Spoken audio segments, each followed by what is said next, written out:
Nous y sommes, nous y sommes. Vous l'entendez ou pas, cette douce mélodie? Cette douce mélodie qui nous traverse l'esprit et qui nous dit, ça y est, c'est bientôt pour aujourd'hui, les quarts de finale sublimissimes de la Ligue des Champions. J'ai un sourire, j'ai une pêche à vous retrouver aujourd'hui les amis, j'espère que vous allez bien. Regardez un petit peu ce qu'on a.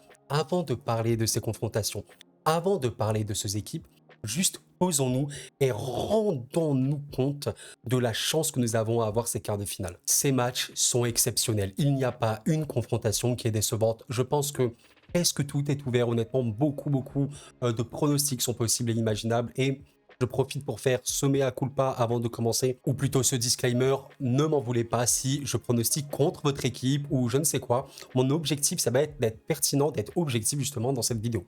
Bien au-delà du pronostic, le but de cette vidéo, c'est vraiment de parler de ces 8 équipes qui vraiment font des parcours vraiment incroyables.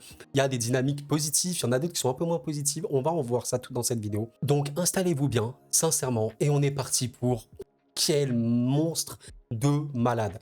Quel choc de fou entre Arsenal et le Bayern Munich. Et avant de totalement commencer, dites-moi en commentaire si vous supportez une de ces 8 équipes. Vraiment, n'hésitez pas à mettre les couleurs de votre club ou le nom de la ville, etc. N'hésitez pas et on va vraiment partir pour Arsenal-Bayern. Alors déjà, Arsenal-Bayern, il faut savoir que c'est une confrontation qui a déjà existé en Ligue des Champions. Elle est plutôt rare en vrai. Bon, la dernière fois, c'était en 2017. Ça remonte quand même un petit peu. Et honnêtement, les amis, c'était vraiment des matchs à sens unique. Grosso modo, le Bayern, surtout à cette époque, c'était une équipe absolument monstrueuse. 5-1 à l'Emirates, ça brûle. Et à l'Alliance, 5-1. 10-2 sur la double confrontation, c'était énorme. Et honnêtement, on va directement dire les termes. Je pense pas quand même qu'on sera sur une confrontation comme ça. Je pense vraiment que ce sera un match beaucoup plus équilibré.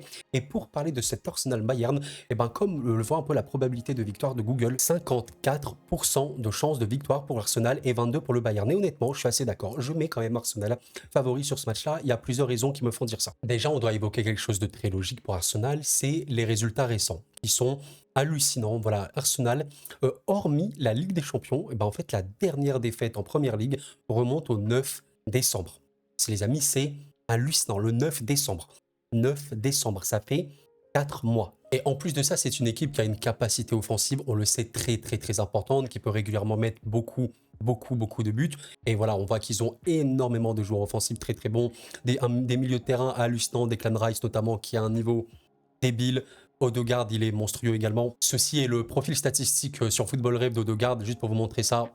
C'est vraiment irréel. Hein. Ça, les amis, pour un milieu un peu comme ça offensif, c'est les stats rêvés, c'est les stats parfaites. Bref, l'équipe, elle est hallucinante. Il y a quand même une vérité côté Arsenal, c'est que malgré des matchs extrêmement performants en Première Ligue, c'est quand même le but pour eux de choper ce titre, où ils sont actuellement premiers à l'heure où je m'exprime, il y a une vérité, les matchs où c'était plus compliqué, c'était en Ligue des Champions. Et ça, c'est quand même assez dingue. Déjà, il y a ce match contre Porto qui, voilà, à domicile, on sait qu'à l'Emirates, ils sont extrêmement fortes. Je vais en parler évidemment. Il y a quasiment aucune défaite à l'Emirates. Il y a que, on va dire, une possession. C'est pas vraiment une équipe de possession Arsenal, même si ça aime avoir le ballon. Ben, c'est pas non plus une possession de fou. Mine de rien, l'aspect, le volume offensif, il n'était pas non plus drastiquement élevé.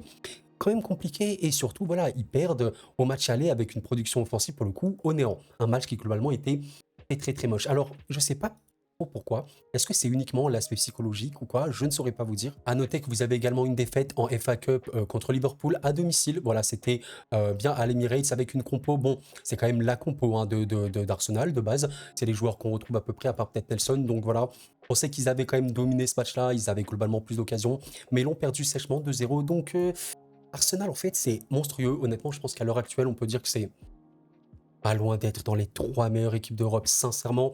En tout cas, dans le jeu, dans ce que ça propose, dans le volume des occasions, dans l'intensité que ça met, je pense que c'est top 3 équipes Europe actuellement. C'est hallucinant. Mais il y a cette question Europe. Il y a cette question Europe ou compétition, voilà, où ils sont un peu...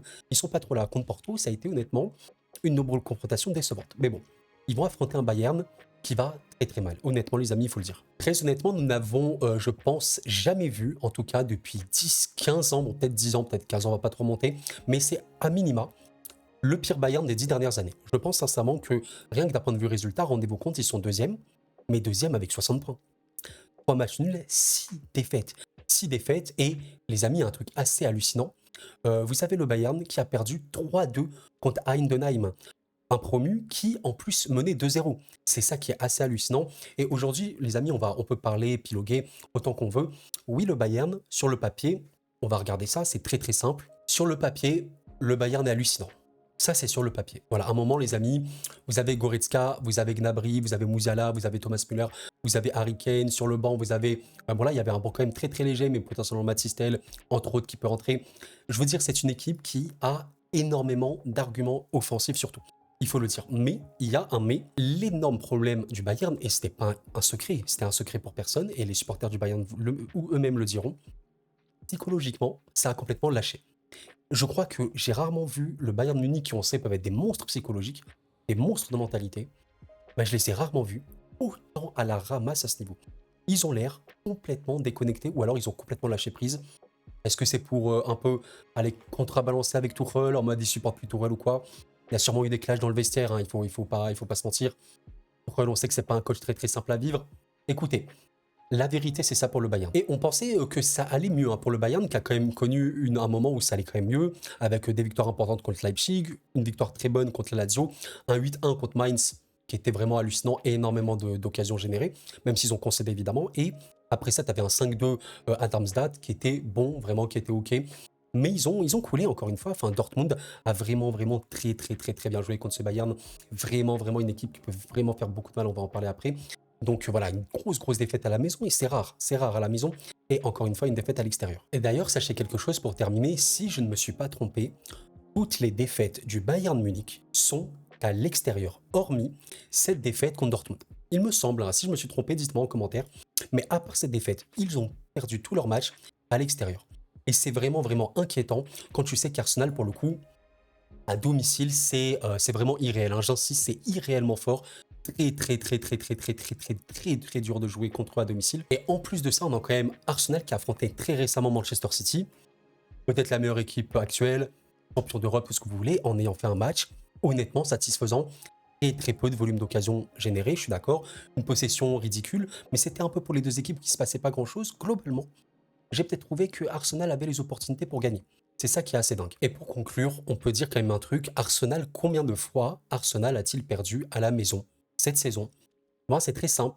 En tout cas, en première ligue, une seule et unique fois. C'était le 28 décembre contre West Ham, et je vous avoue que je n'ai pas vu ce match-là, alors je ne sais pas trop ce qui s'est passé, mais de mémoire, voilà, de ce qu'on peut voir niveau stats, c'est assez hallucinant. 30 tirs, 8 cadrés, au final, ça se termine à 2-0. De mémoire, j'avais vu le résumé, et Arsenal avait complètement de choc le match, mais d'une force, et n'importe quoi, le match aurait pu se finir 7-2 limite, ça aurait été normal. Donc vous voyez qu'il fallait quand même un coup du sort assez dingue. Et l'autre défaite, là pour le coup, c'est pas en première ligue, c'est en FA Cup contre Liverpool, comme je l'ai montré. C'était la seule autre, et bon, on peut se dire, allez, c'est peut-être différent. Et globalement, ce match-là aussi, Arsenal était plutôt très bon. Donc vous voyez que c'est assez mitigé. Et pour mon pronostic, du coup, les amis, eh ben écoutez, j'ai envie d'être un peu sévère avec le Bayern. Et honnêtement, j'ai rien du tout contre le Bayern, c'est même une équipe que j'ai beaucoup aimé, vraiment voir même en Europe et tout, extrêmement fort. Donc j'ai aucune animosité contre le Bayern, mais j'ai envie d'être sévère. Et je pense que ce sera mon seul pronostic où je vais vraiment donner un écart conséquent. Comme vous l'avez vu, au-dessus de 70%, je considère que c'est vraiment des victoires que je sens avec un match-up très favorable pour l'équipe.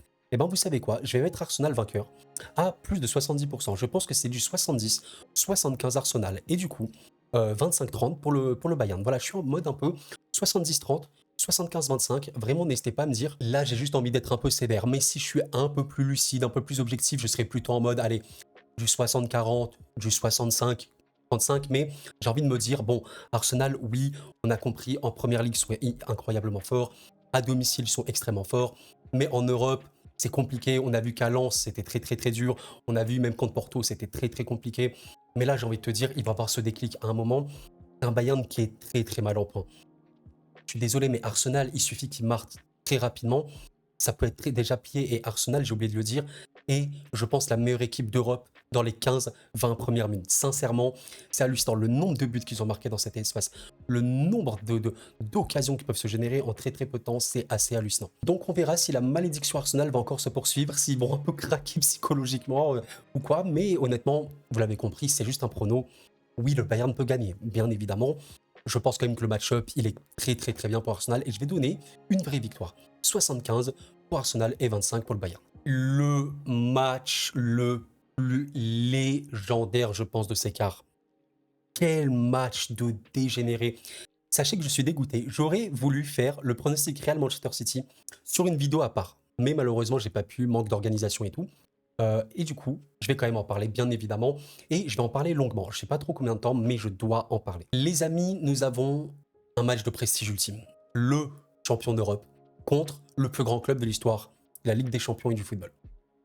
Confrontation exceptionnelle, n'hésitez pas à me dire, êtes-vous madrilène, êtes-vous citizen? Je vous souhaite un excellent match, sincèrement, parce que ça va être formidable. Et sachez un truc, ce match est le match le plus impronosticable de cette compétition. À l'heure actuelle, il n'y a pas plus impronosticable que ce Manchester City qui va se déplacer au Real Madrid. Il n'y en a pas un plus impronosticable que lui-là. D'ailleurs, par rapport à l'historique, sachez quelque chose, alors il faudrait vérifier la stat, mais il me semble que Manchester City est pas loin d'être quasiment le seul club de l'histoire en Ligue des Champions à avoir un match-up favorable contre le Real. City a 4 victoires contre le Real et le Real seulement 3 contre City. Donc je crois, il me semble, que City est le seul club dans ce cas-là. Le seul club qui a plus battu le Real que l'inverse en LDC. Déjà, rendez-vous compte de ça, c'est assez dingue. Alors bien sûr, City est devenu très fort depuis le rachat, bien évidemment, mais ça indique quelque chose d'assez dingue. Parce que le PSG, notamment, n'a pas un match-up favorable face à eux. Il me semble, hein, même si dans les années 90, c'était pas si mal. Bon, pas trop en vrai, il y avait quelques victoires, mais là, c'était vraiment dingue. D'ailleurs, si on regarde un peu du coup l'historique par rapport aux années, on voit que la dernière demi-finale, ou en fait la dernière confrontation où le Real est passé, c'était en 2015-2016. Avant justement, quelques années plus tard, en 2021-2022, où le Real a réalisé une des remontadas les plus irréelles de l'histoire. Je n'ai jamais vu ça de ma vie, je me souviendrai toute ma vie de cette double confrontation Real City et des matchs juste débiles, vraiment des matchs débiles. Mais du coup, voilà, en 2015-16, on avait 1-0 en aller-retour et c'est après où les matchs ont commencé à s'enflammer. En 19-20, City était quand même globalement au-dessus. De mémoire, c'était des matchs quand même serrés, mais les détails étaient côté City.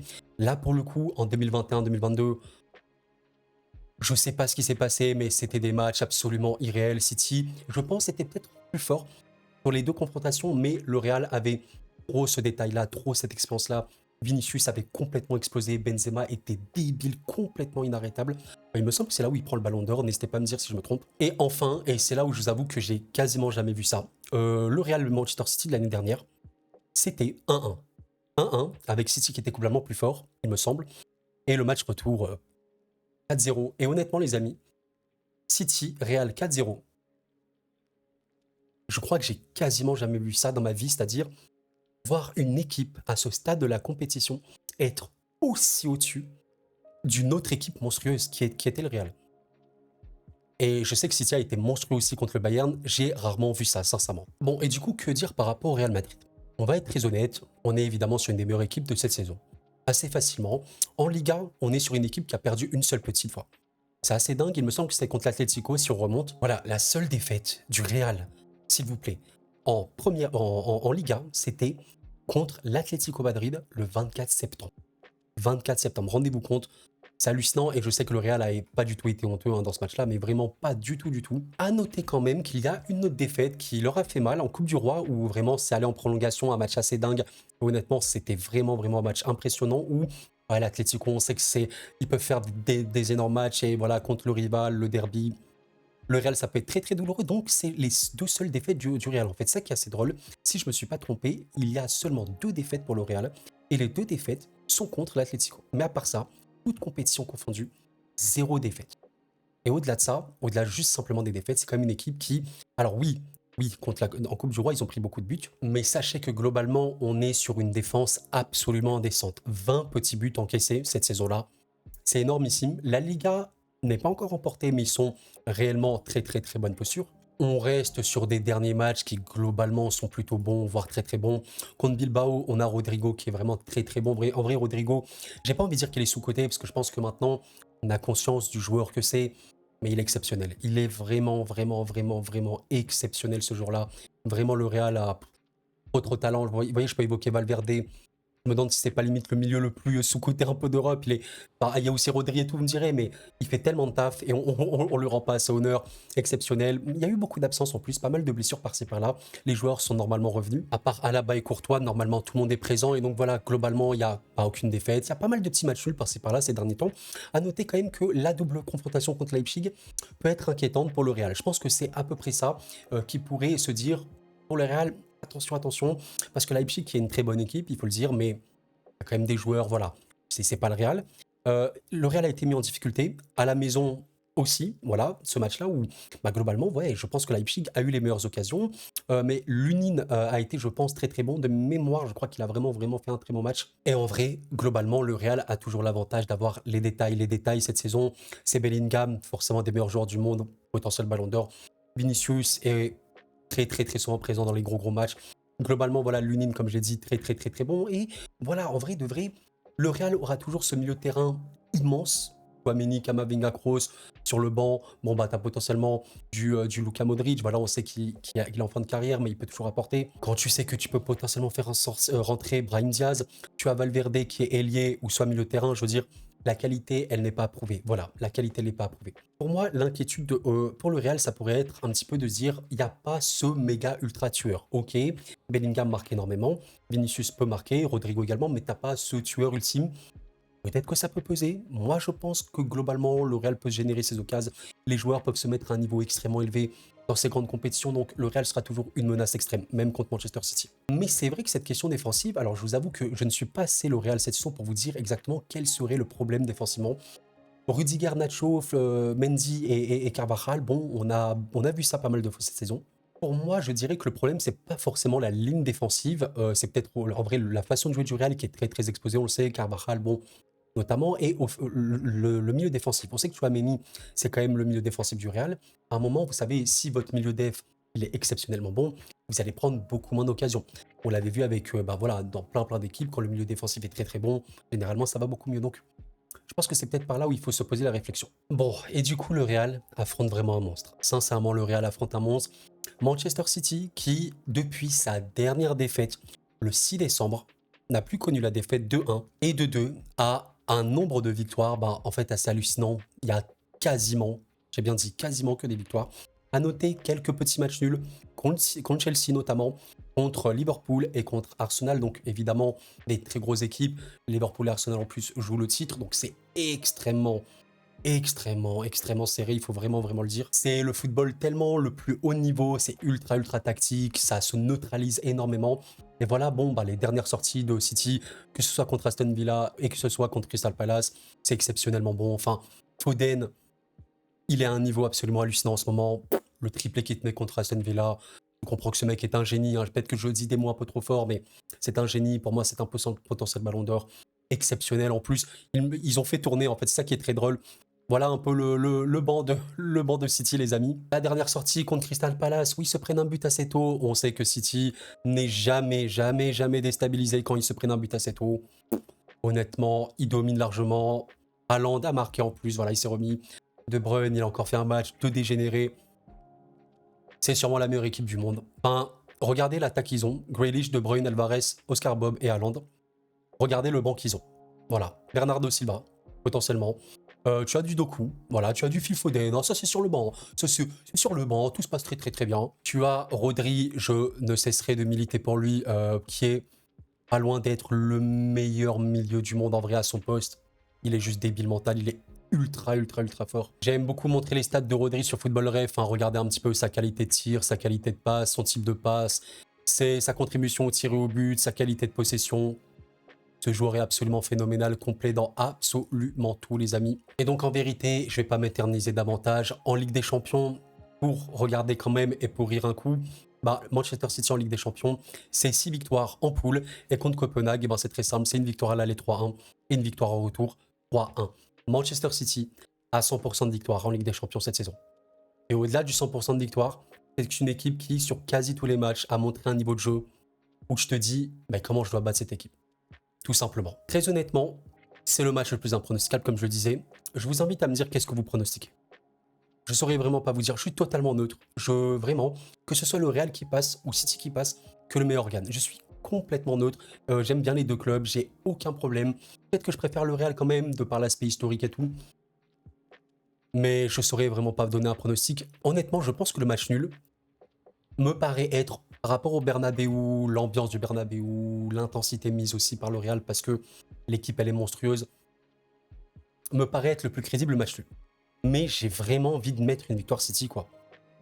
J'ai envie de mettre une victoire City par rapport à ce que je vois de City, qui me paraît juste débile. Le banc de City est quand même plus important. En fait, je considère que City a un meilleur banc, a peut-être des joueurs individuellement à un niveau encore plus élevé actuellement. Les Foden, les Alvarez, même d'autres, hein, voilà, que j'oublie sûrement. Il y a, je pense, également une solidité qui est proche du Real, mais peut-être quand même plus importante que celle du Real. Je trouve que ça concède très très très peu d'occasions, même contre une équipe comme Arsenal, comme Liverpool, qui se génère énormément d'occasions de base. Ils arrivent à limiter la casse. Honnêtement, je ne saurais pas vous dire. Pour moi, c'est extrêmement serré et j'ai envie de mettre City, mais 55-45. Je pense sincèrement que je vais mettre City 55-45, mais sachez que si je, sur moi, Daddy, je vais te donner un seul et unique pronostic, je dirais le match nul. Franchement, je dirais le match nul, mais j'ai envie de jouer un petit peu et je vais mettre 55-45 pour City. Et honnêtement, si City va chercher la victoire au Bernabeu, bon ben les gars, enfin, pour moi cette équipe est trop forte et c'est limite, c'est limite de la triche, ils sont trop forts. Ils ont une deuxième équipe sur le banc, bravo à eux, hein, ils travaillent trop bien. Pep Guardiola, on sait qu'il sait s'adapter à toutes les situations, je pense, au monde.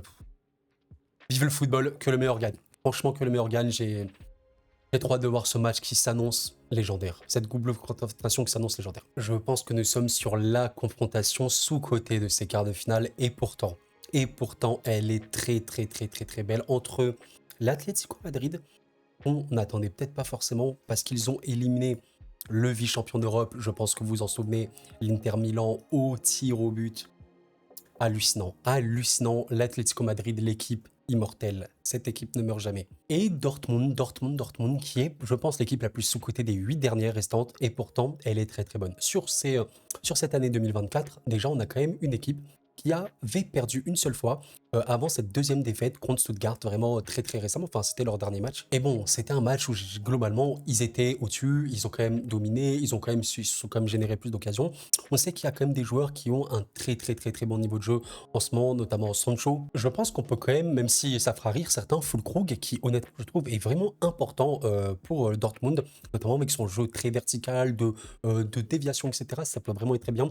Emre Can, Sabitzer, je trouve que c'est un peu le double pivot qui se fait beaucoup à Dortmund en ce moment, qui est vraiment honnêtement très bien. Mine de rien, comme ça, la défense sur le papier, on pourrait croire qu'elle est pas si dingue, mais Hummels, honnêtement, fait une saison très bonne, et en fait, cette année 2024, exceptionnelle. Schotterbeck, où ils ont une vraie complémentarité, pardon. Et Kobel, alors vraiment très sous-coté ce gardien, je vous avoue que je comprends pas, mais je considère que Kobel n'est pas loin d'être un des meilleurs gardiens d'Europe actuellement. Il est vraiment exceptionnel, il faut se rendre compte, mais le nombre d'arrêts extrêmement important qu'il te fait, c'est assez hallucinant et en plus il peut être important pour le jeu. On a notamment Madsen qui est vraiment très important. Au niveau, on va dire peut-être un peu des petites déceptions. En ce moment, on peut évoquer peut-être Brandt qui n'est pas, je trouve, un niveau extrêmement bon. Un peu dommage pour lui. Bon, on a Nmecha qui a été recruté, qui voilà pouvait faire beaucoup de choses, n'a pas encore réussi à trouver sa place. Je trouve Reus, bon, ne joue pas trop et je sais pas si je l'évoquais, mais évidemment Malen est sûrement l'homme le plus en forme du côté Dortmund actuellement. Bon, maintenant pour Dortmund, on va pas se mentir, tu vas quand même te déplacer face à une équipe qui peut être extrêmement forte et surtout à domicile. Même si, il faut pas se mentir, bon bah très récemment, lors de l'avant-dernier match, avant la trêve, il me semble, l'Atlético a perdu 3-0 à la maison contre le Barça. Ça, les gars, waouh, ça fait vraiment très peur, comme quoi le Barça est capable de choses assez dingues. Et honnêtement, c'était un match où, je sais pas trop comment on pourrait dire, mais j'ai trouvé globalement l'Atlético bon, mais peut-être en fait irrégulier. C'est ça qu'on peut un peu conclure, je pense. Et en vrai, l'Atlético, ce qui est assez dingue, je trouve que c'est une équipe qui a un niveau maximum. Vous savez, le niveau max que peut atteindre l'Atlético, il est extrêmement élevé. Sincèrement, ça peut être une des meilleures équipes d'Europe. On l'a vu contre l'Inter. Mais le problème, c'est que le niveau moyen de l'Atlético, de part de l'irrégularité, de part des manques de solutions, parfois tu ne t'adaptes pas trop à l'adversaire, le niveau moyen, il peut être un peu faible. Et en fait, si l'Atlético est dans un mauvais soir, tu peux les battre. Mais même parfois facilement. Mais si l'Atlético est dans un bon soir, ils sont extrêmement compliqués à vaincre. Mais je pense quand même qu'il faut noter cette extrême victoire de l'Atlético contre l'Inter, qui était une équipe, et qui est encore une équipe quasiment invincible. vraiment avec une abnégation de fou. Je pense que c'est l'Atlético est l'équipe la plus imprévisible au monde. Je pense sincèrement ça. C'est une équipe qui, même quand on pense qu'elle est morte, quand on pense qu'il va rien se passer, là, vous voyez qu'ils ont perdu 3-0 contre le Barça, ils ont eu un match contre Villarreal qu'ils ont remporté, mais quand on les voit moins, c'est là où ils peuvent être le plus dangereux. Et honnêtement, le match qu'ils te font contre l'Inter, c'est une leçon de foot. C'est une leçon de foot sur beaucoup d'aspects. Bon, tu as des joueurs qui, comme je l'ai dit, parfois ils ont un niveau moyen trop décevant, c'est un peu irrégulier, etc. Mais quand ils sont dans un bon soir, les amis, De Paul, ça peut être complètement hallucinant. Coquet notamment, bon bah Morata, on a vu aussi sa saison. Griezmann a eu un petit moment de moins bien, il était aussi un peu sur le banc et tout, mais il peut revenir à un niveau extrêmement élevé, facilement un des joueurs de la saison. Dommage que sa blessure là, un peu freiné, c'est un peu saoulant. Et honnêtement, cet Atlético Dortmund, pour moi, il est extrêmement compliqué à pronostiquer. Je pense quand même qu'on peut dire que Dortmund n'est pas le favori, au moins sur ce match-là. Au match retour, ça va être, je pense, vraiment différent, mais à l'extérieur, au Metropolitano, c'est quand même très compliqué de mettre l'Atlético perdant. Le Barça l'a fait, mais on a vu que le niveau du Barça actuellement, il est incroyablement élevé. Il faut le dire, surtout offensivement. Et vraiment, l'Atlético avait déjoué, je trouve, dans leur confrontation contre le Barça. Très honnêtement, s'il y a un match plus que tout que je peux voir match nul, c'est vraiment celui-là. C'est vraiment cet Atlético contre Dortmund.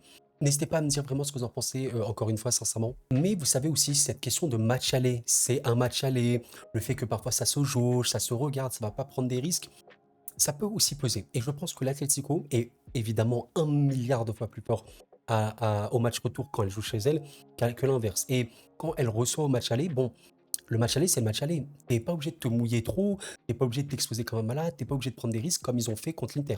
Vous voyez ce que je veux dire? Donc, on peut partager. Je ne pense pas non plus que ça va être un match où l'Atlético va vouloir. Évidemment, il y aura une énorme intensité, mais peut-être qu'à 1-0, ça va un peu fermer, ça va un peu verrouiller. Et voilà. Et franchement, je ne saurais pas vous dire, sachant vraiment que Dortmund est capable de réaliser quelque chose à l'extérieur, hein. On rappelle quand même que la seule confrontation qu'il y a eu entre l'Atlético et Dortmund, c'était en 2018, c'était en phase de poule. C'est, il me semble, la seule confrontation de ces deux clubs dans leur histoire. Et je pense qu'il faut vraiment noter quelque chose d'assez dingue. Le Bayern a subi sa première défaite cette saison à la maison. Alors oui, le Bayern ne va pas très bien en ce moment, évidemment, mais à la maison, ils étaient toujours assez forts. Et bon, honnêtement, le Dortmund a vraiment donné une leçon de foot. Une équipe qui accepte en vrai de jouer bas. En fait, c'est ça qui est très dangereux avec le Dortmund. Une équipe qui peut jouer bas et qui maîtrise mais tellement bien les contres. Assez hallucinant. Vraiment, c'est une équipe exceptionnelle sur ce registre, vraiment exceptionnel. Le pire, c'est que vous avez vraiment des joueurs de contre vraiment assez hallucinants. Je pense notamment à Malen, parce que Malen, c'est un joueur qui est extrêmement direct. Je pense vraiment qu'on est sur l'ailier limite qui, c'est le mieux se projeter en Europe, je sais pas, mais c'est assez hallucinant. Et mine de rien, ça, c'est un des trucs qu'on attendait peut-être moins avec Dortmund. Mais alors oui, tu peux te prendre des buts par-ci par-là, mais globalement, il y a eu beaucoup de matchs de Dortmund où ils sont pris très peu de buts, voire pas du tout. Il y a des clean sheets par-ci par-là, il y en a vraiment pas mal. Même contre l'Union Berlin, contre le Bayern, c'est vraiment très bien. En Ligue des Champions, on a également eu. Voilà, parfois c'est un petit but. Donc une défense très solide, malgré cette défaite, comme j'ai dit, contre Stuttgart, mais qui ne reflète pas vraiment la dynamique de Dortmund qui est plutôt très bonne. On voit également le niveau de Mats Hummels à ce moment, même je l'ai dit, défensivement il est très bon, mais offensivement il apporte en plus énormément. C'est très compliqué, vous l'avez compris, de faire un pronostic. Je pense quand même que Dortmund va vraiment faire un bon match. Et je dirais le match nul, ça me paraît vraiment le plus probable. J'ai du mal à imaginer, vous savez, un match où il y aura 2-3 buts d'écart. J'ai vraiment beaucoup de mal à imaginer ce scénario. On verra bien, mais je vais quand même dire match nul sur ce match. Vous l'attendiez celui-là. Le match, bah évidemment que j'attends le plus, je suis supporter parisien, je connais des supporters catalans en plus dans la vie. Le match que énormément attendre, le match du siècle, je sais pas, franchement j'en sais pas, mais c'est un match qui me fait rêver. Un honneur d'affronter le Barça, quoi, un des plus grands clubs de l'histoire du football, c'est magnifique, c'est vraiment pour ça que j'aime le football. Là, en tant que passionné, j'aime trop ça, et je pense que vous l'avez vu à la durée de la vidéo, mais la vidéo est sur le point de s'arrêter. Parce que je ne vais pas faire de pronostic de ce PSG Barça. Je vais préparer une vidéo pour parler de ces clubs. Voilà, vraiment dans une seule unique vidéo de 15-20 minutes, je sais pas trop. Mais je vais pas faire un pronostic comme ça. La vidéo, elle est assez longue, très longue. Et un tel match mérite une vidéo à part entière. J'aurais également voulu faire Real City sur une vidéo unique, j'ai pas pu. Mais ce PSG Barça, ce sera sur une vidéo unique. Le seul message que j'ai à vous dire maintenant, que vous soyez supporter parisien, catalan ou qu'importe, profitons parce que ça va vraiment être un moment de football unique. Les PSG Barça, ils ont un goût spécial. Évidemment, depuis la remontada, c'est très spécial. Mais waouh, vraiment, Je vais vous faire un petit teasing de ce que je vais dire dans mon prono, mais tout est possible. PSG-Barça, par définition, absolument tout est possible. J'ai très très hâte de parler de ce match. Normalement, la vidéo arrivera ce lundi, si tout se passe bien. Ce lundi, 2 jours avant le match, on aura ce PSG-Barça sur la chaîne. Donc n'hésitez pas à vous abonner si jamais ce n'est pas fait et on en parlera avec plaisir. Et les amis, c'est la fin de cette vidéo prono extrêmement longue. Vraiment, j'espère que vous l'avez apprécié. Je prends un plaisir fou de parler de toutes les équipes d'Europe et là, on évoque des équipes monstrueuses. J'insiste là-dessus. Même des équipes comme l'Atlético ou surtout Dortmund qu'on peut énormément sous-estimer ne sont pas à prendre à la légère. Toutes les équipes peuvent gagner la Ligue des Champions, bien évidemment. Il y a des équipes comme City qui paraissent être extrêmement fortes, voire quasiment invincibles, il faut le dire. Mais régalons-nous, régalons-nous. Et oui, voilà, ce PSG-Barça, ça va vraiment être dingue. Je vais faire la vidéo. Je vais faire la vidéo sur ce match-là. Ça va être tellement fou, j'ai trop hâte. Encore une fois, n'hésitez pas à me dire qui vous supportez. Même si vous supportez aucun de ces clubs, peut-être vous êtes pour un club français, un autre club. Vraiment, dites-moi en commentaire. Et encore une fois, pour me soutenir, le like et l'abonnement m'aident énormément. J'espère que vous aimez ces énormes vidéos. Il n'y a pas vraiment de montage ni rien parce que je parle comme ça, vous voyez, un petit peu au cœur libre, vraiment sans calcul. Et j'espère que vous sentez ma passion, vraiment ma passion. Je partage ça sans contrôle. J'essaie quand même d'être évidemment lucide, objectif un maximum. Que le meilleur gagne. On est sur le point, je pense, de vivre une des meilleures fins de Ligue des Champions de tous les temps. J'espère de tout cœur que ce sera le cas. Et voilà. D'ici là, portez-vous bien les amis, c'était Koro. Et la paix sur vous.